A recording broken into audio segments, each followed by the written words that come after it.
Yo quería armar un avión y vos me estás hablando de cómo tirarlo al techo.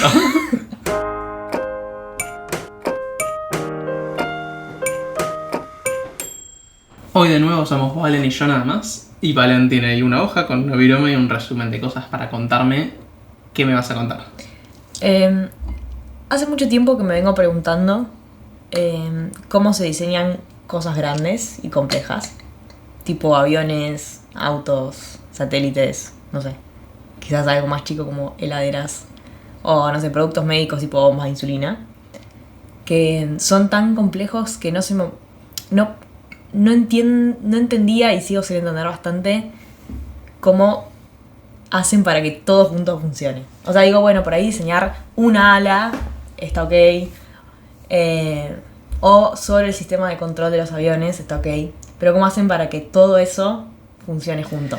Claro, porque ponerle en aviones, que es de lo que más sé de todo lo que dijiste recién. Claro, el que diseña el ala se tiene que encargar de que la forma del ala sea aerodinámica y que genere la sustentación necesaria para levantar al avión y todo eso. Pero también supongo que tiene que llevarse bien con que después el que diseña el tanque de combustible tiene que asegurarse otras cosas que por ahí no son compatibles porque uno puso más peso que lo que necesitaba el otro, o el otro de una forma aerodinámica donde después no le entra el tanque o algo. O sea, puede haber esos problemas, digamos, ¿no? Claro, esos problemas y en cada cosita que haces. Entonces como que no me entra en la cabeza cómo se hace. Y lo mismo cosas por ahí más chiquitas, o sea, quizás un diseño de una heladera ponerle es más fácil, pero así todo es como que cómo haces para que las distintas partes que son especialistas en distintas cosas se comuniquen y hagan algo. Ahora me da intriga, ¿cómo se hace? No encontré del todo la respuesta, pero creo que cada vez estoy un poco más cerca a poder entenderlo. Y para dar un poco de contexto de qué tan complejos suelen ser estas cosas, ponerle buscando un avión comercial moderno tiene aproximadamente 6 millones de partes individuales. 6 millones. 6 millones. Donde una parte puede ser, por ejemplo, la tapita del tanque o algo claro, así. Digamos. Un tornillo, un sensor, no sé, un asiento, cosas así. Wow. Son 6 millones. Entonces como realmente son muy muy grandes. Y para, no sé, algo más básico como el ejemplo que di de la heladera son 200, 400 partes. Una heladera súper básica, o sea, no una Samsung con cámara dentro. Ok. Que no auspicia este episodio. No. Entonces, como bueno, a eso me refiero con cosas que son bastante complejas. Y bueno, con esta pregunta que me estuvo dando vuelta, empecé a buscar primero cómo se hacen. Y nada, eran como preguntas muy ambiguas que dicen, no, bueno, son equipos interdisciplinarios. Bueno, sí, ya sé, pero no me responde nada. O sea, eso es otro nombre para el mismo problema. Claro. Y encontré algo que se llama ingeniería de sistemas, que es algo también que en el trabajo fuimos aprendiendo. O sea, yo trabajo diseñando con un equipo bastante grande, un equipo que es complejo. O sea, no es un avión, claramente, no es un satélite, pero tampoco es una heladera. Es algo como... intermedio. Bueno, tampoco intermedio. O sea, el espectro entre heladera y avión es como muy amplio. Por ahí está más cerca de una heladera que de un avión, pero es bastante complejo. Entonces, cuando yo entré a trabajar y vi el producto, fue como miércoles hicieron esto. Y ahora que estoy más adentro del desarrollo, después de estar 1 año y medio casi, es como, me parece obvio. Entonces, como... nada, lo que empecé a investigar un poco más, al principio me parecía muy abstracto y cada vez me parece más obvio, porque como que lo estoy aplicando. Y esto que te decía es como la ciencia que estudia y trabaja esto, se llama ingeniería de sistemas. Y acá cuando yo lo leí por primera vez dije, tipo ingeniería de sistemas no son los que trabajan programando tipo, computadoras. Claro, para mí era eso. Claro, o sea, yo te digo ingeniería de sistemas, ¿qué se te ocurre? Eso, una persona programando en una oficina, no sé. Claro, sí, tal cual. Y no entendía por eso. Yo dije, ¿qué como un curso de esto? O sea, ¿qué te van a enseñar a, no sé, generar estructuras de software? Eso es lo que me imaginé. Y me di cuenta que hay como una batalla interna en el vocabulario que se usa. Acá en Argentina cuando dice estudio ingeniería de sistemas, es eso, un poco. ¿Eso cuál? Eso lo de más ingeniería informática, estructura de datos, más del lado del software. Pero en inglés, si vos decís System Engineering, es totalmente otra cosa. Y que la traducción como que compite, porque en Estados Unidos, bueno, en los lugares donde se hablan en inglés, System Engineering es esto de integración de cómo se hacen cosas complejas. Mira. Y la traducción más de lo que nosotros decimos ingeniería de sistemas es Computer Science, ponele. Claro. Entonces como que hay un conflicto entre los idiomas. Y tú una Ok. batalla interna a ver con quién se queda con, con qué definición. Claro. Pero sí, ingeniería de sistemas justamente es esto, la ciencia como que estudia, la ciencia interdisciplinaria que estudia sistemas complejos y cómo hacer que, o sea, cómo diseñar y crear y fabricar productos de esa magnitud a través de requerimientos. Y ahí cuento un poco de qué se trata esto de ingeniería de sistemas. O sea, es un área que lo que te plantea es una estructura bastante definida. A muchos le llaman diagrama en B. Hay distintos tipos de diagrama en B, pero es como cómo funciona esa metodología. Y el primer paso es definir cuáles son los intereses de lo que llaman stakeholders, que son como las partes interesadas. Y eso pueden ser. El diagrama en B me imagino que B corta, ¿no? Sí, B corta. Y digo B corta porque estoy viendo tu hoja y hay un diagrama gigante que tiene tipo toda una serie de flechitas que bajan con conceptos y después suben de nuevo.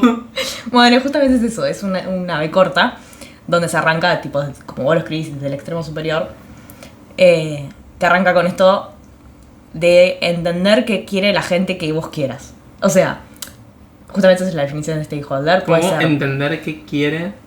o sea, vos del lado, esto lo pensamos siempre del lado del desarrollador, o sea, del ingeniero que va a ponerse a diseñar el producto, ¿no? Primero lo que tenés que saber es qué quieren las distintas partes del producto que quieres diseñar, ¿no? O sea, qué producto querés diseñar no es tan trivial la pregunta. O sea, qué querés que tenga, y eso lo define las partes interesadas. O sea, puede ser el CEO de la empresa o el que esté en un alto nivel que te diga, che, diseñame esto. Puede ser los usuarios de la persona que va a consumir o va a usar este equipo. Puede ser entidades gubernamentales que te definan, no sé, distintas partes. O sea, son todas aquellas personas que te tienen que como construir el paso que vos tenés que seguir para diseñar. O sea, me imagino, bueno, en el caso de aviones, que creo que es el ejemplo más fácil, tenés que decir, bueno, yo quiero que mi avión tenga capacidad para 15 personas. Eso no lo define el desarrollador, lo define el que te contrata, por así decirlo, Claro. para diseñar. O sea, inicialmente son como cosas muy abstractas, donde el ingeniero tiene que encargarse de definirlas. Porque por ahí te dice, no, yo quiero que que sean 15 personas. Y 15 personas es difícil de definir, porque tenés que definir qué tipo de personas. O sea, si 15 personas obesas o 15 personas tipo niños. Claro.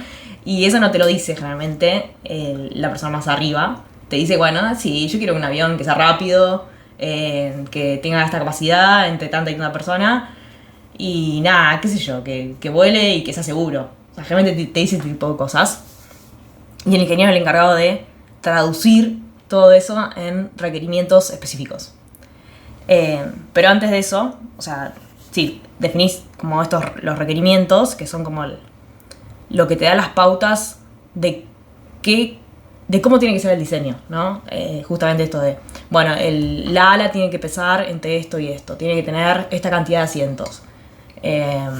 No sé, tiene que tener la capacidad X de transportar combustible. O sea, como que son cosas que vos las puedas medir. Esos son como los requerimientos. Una vez que vos definís los requerimientos, después pasás a diseñar lo que es la arquitectura del sistema. Y... Pero los requerimientos Sí. es de todas las partes simultáneamente, o sea, del ala, del fuselaje, de la cola, de la tapita del tanque. En principio vos lo podés definir como cosas más abstractas, que serían como los requerimientos de los stakeholders o de los usuarios, y son generales. Es como, quiero que el avión tenga X capacidad, pueda moverse en una velocidad de tanto y tanto. Son como más amplios en un principio, porque después vos tenés que generar la arquitectura y el diseño de concepto. O sea, cómo querés que sea tu avión, tu heladera o lo que sea. O sea, qué tecnología vas a usar para resolver el problema o lo que te pidió la parte interesada. Cuando ahí vos después generas varios conceptos, o sea, de qué tecnología vas a usar, y hay 1000 formas de hacerlo que cumplan con los requerimientos que te planteaste. O sea, supongo que en aviones hay un montón de tipos de aviones que pueden transportar la misma cantidad de gente a la misma velocidad. Entonces vos generás todos esos como conceptos con arquitecturas. O sea, no sé, el avión consta de 2 alas que tienen tal motor y no sé mucho de aviones igual. Pero nada, en general es como una arquitectura de un nivel muy abstracto. Y una vez que vos pasás ahí, tenés, vamos a poner 3 conceptos distintos. Ahí generalmente se hacen reuniones con mucha gente. O sea, justamente interdisciplinario, porque justamente va a haber, no sé, en el caso de aviones, ingenieros mecánicos, aeronáuticos y también los stakeholders que decidan, o sea, cada uno de los conceptos tiene que tener un respaldo, generalmente son simulaciones, cómo van a funcionar y qué tiempo van a llevar en el diseño. Y se hacen distintas matrices para ver cuál es mejor. Porque algunos tipo, van a ser mejor en una parte y otros mejor en otra, y tenés que ver qué te conviene. O sea, cuál de las 3 combinaciones o X cantidad de combinaciones te conviene. Ahí se arma como una junta enorme y termino diseñando una. Cuando vos diseñas esa, después es como lo que se llama la selección del concepto, de la tecnología que vas a usar. Después de eso ya empieza todo lo que es la definición del diseño en sí, y ahí sí empezás a crear los subsistemas. O sea, vos tenías la arquitectura de diseño que era como, bueno, tengo las 2 alas, el motor, la cabina de piloto, así como súper abstracto. Y ya cuando ya definiste el concepto con el diseño y con la arquitectura, empezás a dividir las partes en subsistemas más chiquitos. Acá me cuesta dar ejemplos porque no sé mucho del tema de aviones o de satélites y ese tipo de cosas. Pero nada, y ahí se van formando como los subgrupos de, bueno, esto tiene que tener esto y esto. O sea, son subsistemas. Y después de los subsistemas vos tenés componentes. O sea, no sé, en X parte del ala va a tener este sensor. Y ya son como componentes, ese nivel de detalle.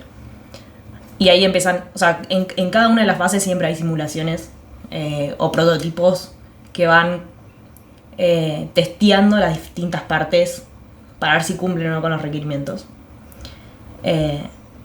Y después de eso viene lo que es la integración. O sea, vos diseñaste un subsistema con otro subsistema que forman parte de un sistema y empezás a integrarlas. Y hay muchos requerimientos también de integración, porque no es solo cosas de tu sistema, porque tenés que pensar siempre cómo se relaciona con el otro subsistema. Y claro, porque muchos sistemas se conectan entre sí. Claro. Y cada conexión es importante, supongo, ¿no? Es muy importante y generalmente la gente lo subestima mucho. O se olvida. O sea, es como que vos diseñás tu parte y después, bueno, qué sé yo, lo enchufo y listo. Y generalmente cuando lo enchufás y listo, siempre pasan cosas. O justo, si los requerimientos no estuvieron bien planteados, por ahí alguien diseñó con, no sé, 12 volt y el otro con 5 volt, y después cuando lo enchufás, se quema todo, porque no hubo un requerimiento que dice todo lo que fabriques tiene que ser de 12 volt, ponele, a nivel eléctrico. Entonces, como siempre pensar en cómo van a ser las integraciones, o sea, son requerimientos muy específicos y nada, no los tenés que perder de vista, porque es la parte más difícil quizás y donde se pierde más tiempo y plata. Okay. Una vez que ya pensás las distintas integraciones con los distintos subsistemas, porque encima no todos los subsistemas se van a integrar con todos, algunos sí y otros no. Recién ahí podés empezar a pensar en lo que es verificación y validación, que es como, ahí ya empezás a subir en la B que primera que escribí, tipo, vos vas bajando y después vas subiendo. O sea, recién ya bajamos por la B, por el primer palito de la B. Claro, el primer palito de la B, y en la base tenés lo que es la definición del diseño. Pero entonces, ¿cuáles son los puntos de la bajada de la B? Los puntos de la bajada de la B serían el análisis de los stakeholders, de las partes interesadas. Después vos definís los requerimientos con eso, los traducís, generás la arquitectura, o sea, en cómo se van a dividir los subsistemas, y eso lo generás por la cantidad de conceptos distintos que quieras, las distintas tecnologías que puedes usar. Y ahí seleccionan un diseño y ya pasan a lo que es definición del diseño y la arquitectura más puntual del diseño que elegiste. Ahí ya estás en la punta de la B, en la parte inferior. Bien, y ahora vamos a empezar a subir. Claro, y ahora empezás a subir con lo que es la integración y la validación y verificación. ¿Tenés idea cuál es la diferencia entre verificación y validación? Algunas lo escuché, pero en contextos de machine learning, inteligencia artificial. Y a ver qué quiere decir eso. Supongo que verificación es verificar que esté todo bien y validación es validar que esté todo bien. Es como un paso más allá. El tema es que lo conozco en este contexto específico de inteligencia artificial y no sé cómo aplicaría a diseñar un avión, por ejemplo. Así que... ¿Pero qué sabes de...? O sea, en inteligencia artificial se llama Estoy pensando si la traducción es la correcta. Bueno, no, es que no es verificación y validación exactamente. No, así que paso, decime la respuesta. Ok. Verificación, vos tenés que asegurarte que lo que diseñaste cumple con los requisitos que vos planteaste. Los requisitos ya más de los subsistemas.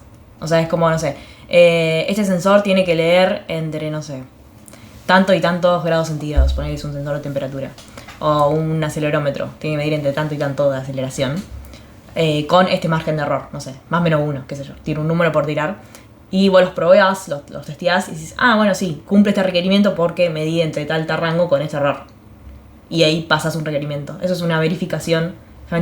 Justamente ese ejemplo sería verificación de componente, pero vos podés verificar el subsistema entero. O sea, es testearlo y ver que funciona bien. Que funciona bien, y que funcionar bien es que cumpla con los requerimientos que vos te planteaste al inicio. Claro. Por eso es la B, porque te empezás a relacionar con lo anterior, con lo que ya planteaste. Pero la B, o sea, la estamos subiendo. Es como que horizontalmente. ¿O no? No, o sea, vos en la B arrancás en una punta y vas bajando, Sí. y después vas subiendo. Sí. Y ahí es cuando se empieza a relacionar uno de un lado al otro de la B. Claro, o sea, lo que está en la patita que sube con lo que está en la patita que bajaba. Claro. Ok, claro. Entonces, cuando vos empezás a verificar es que ya estás verificando las partes de los componentes, los requisitos, los requerimientos de los componentes y de los subsistemas. Eso es verificación. Y validación es que todo el sistema cumpla con los requerimientos del usuario o de los stakeholders. O sea, como más a nuestro nivel. O sea, vos le entregás el avión, no el avión entero, generalmente son modelos, quizás a veces son twins, tipo modelos que son idénticos, nada más que no. O sea, a nivel. O sea, digital twins es cuando algo es una simulación perfectamente igual a lo que va a ser. Y si te dan el ok, tipo les dejo sí, esto es lo que yo tenía en mente. Es un avión que pueda llevar tanta cantidad de pasajeros y vuela a esta velocidad. Si te dan el ok, o sea, en cada uno de estos puntos hay como una revisión con todas las partes involucradas. Y ahí haces la validación. Y a veces no son solo con digital twins, tipo con simulaciones, sino que son cosas reales. O sea, nada, está el avión casi terminado y lo tenés que salir a probar. A volar. Sí, a volar. Sí. Y ahí empezás a validar que cumpla con todos los requisitos. O sea, ya en la verificación cumpliste con todas las verificaciones por subsistemas y la validación es como del sistema completo. Las validaciones pueden ser también en lugares con más de simulacro.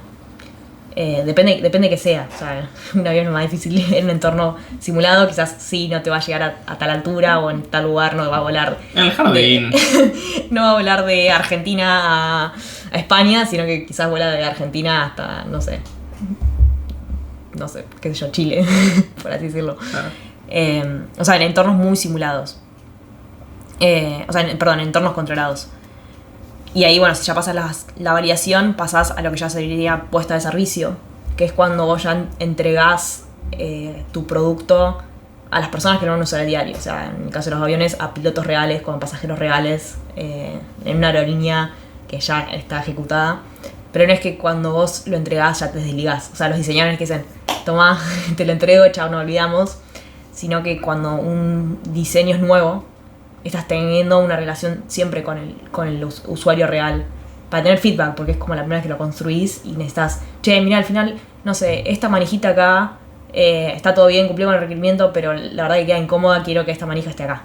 Y después eso lo puedes cambiar. Claro, o sea, es una segunda versión, o X cantidad de versiones.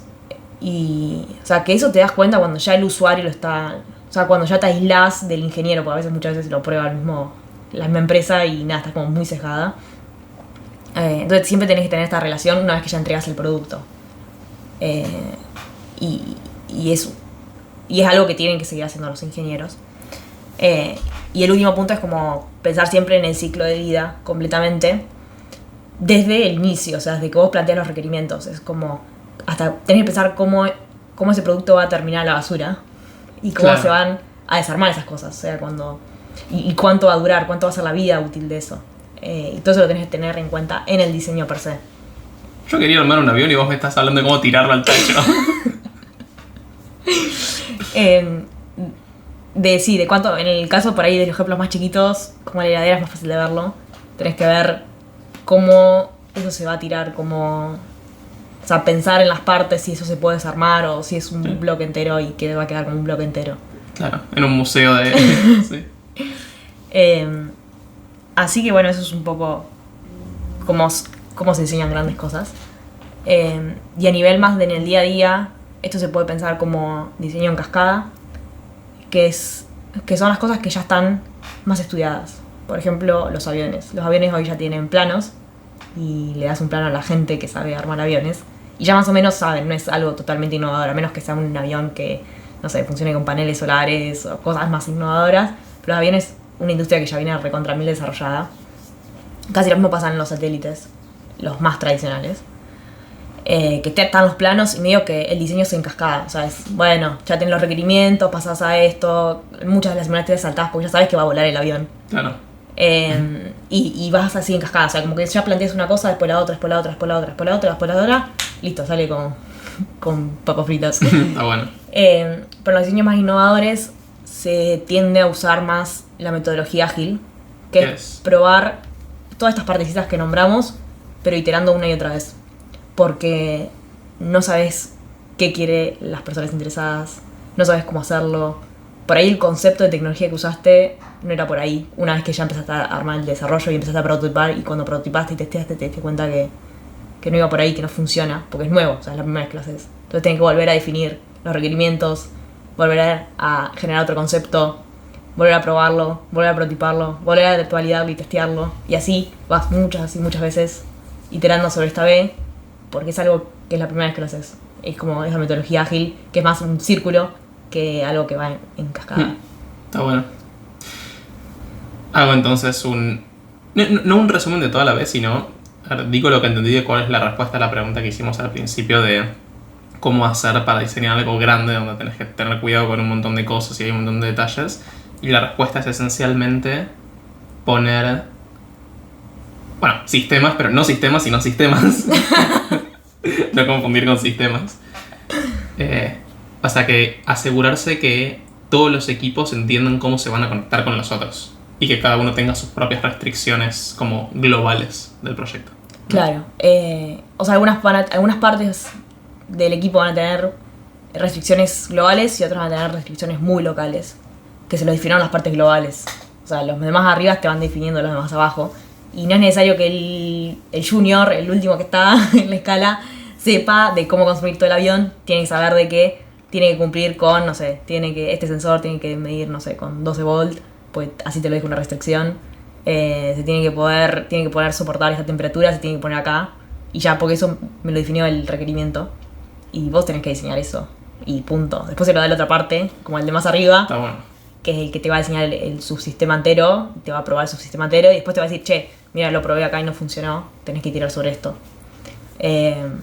Y se va trabajando más en equipo, y las partes más arriba son las que van pensando, o sea, se abstraen del nivel, no me importa el sensor ya, porque eso ya lo diseñó alguien que está abajo y que ya lo probó, y solo te enfocas en cómo integrarlo en el subsistema entero, claro, en el sistema entero. Supones que te lo van a dar bien hecho y que cumple los requisitos y no te importa cómo está hecho adentro, sino la funcionalidad que cumple. Son los distintos niveles de abstracción que va manejando el equipo.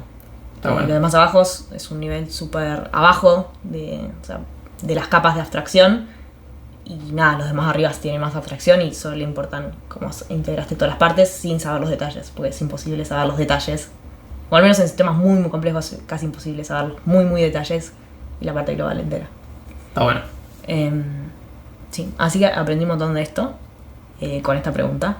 También me sirvió mucho en el trabajo, de hecho hicimos todo un curso, que después lo podemos poner, si quieren, el link, es un curso del MIT, que está en YouTube gratis, que cuenta un poco todo esto que conté, de forma obviamente mucho más minuciosa e interesante. Pero no podemos estar en todos los detalles. Pero no podemos estar en todos los detalles, y además un curso que nos llevó medio año casi hacerlo.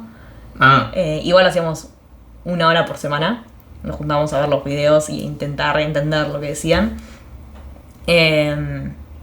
Nada, creo que es una disciplina súper hermosa, que tienen como muchos desafíos, porque todo el tiempo se están repensando cómo hacer estas cosas, porque cada vez hay cosas más complejas y más nuevas, porque por ahí antes se pensaba solo en cosas de hardware, y ahora, che, ¿cómo medimos las líneas de código? O sea, una línea de código es una parte o no es una parte, o sea, o todo el software es una parte, Entonces como cada vez que salen cosas más nuevas, es más, las tenés que repensar todo el tiempo. Qué quilombo, me encanta. Sí, es un quilombo. Y es muy de nicho. O sea, no hay una carrera que vos puedas estudiar como estudié yo ingeniería o ciencia de datos. No hay una licenciatura en System Engineering, en ingeniería de sistemas. Claro. A menos que te metas en sistemas tipo la que decíamos antes. El otro sistema. El otros sistemas, que no es esto. O quizás tengan alguna materia de esto, pero no es esto per se. Generalmente son maestrías o tipo más... sí, cursos como estos del MIT que hicimos, que eran como una materia específica de como de una carrera. Así que sí, es como muy, muy de nicho y hay muy pocas personas que hacen esto en el mundo y nada, creo que es súper divertido. Muy bueno.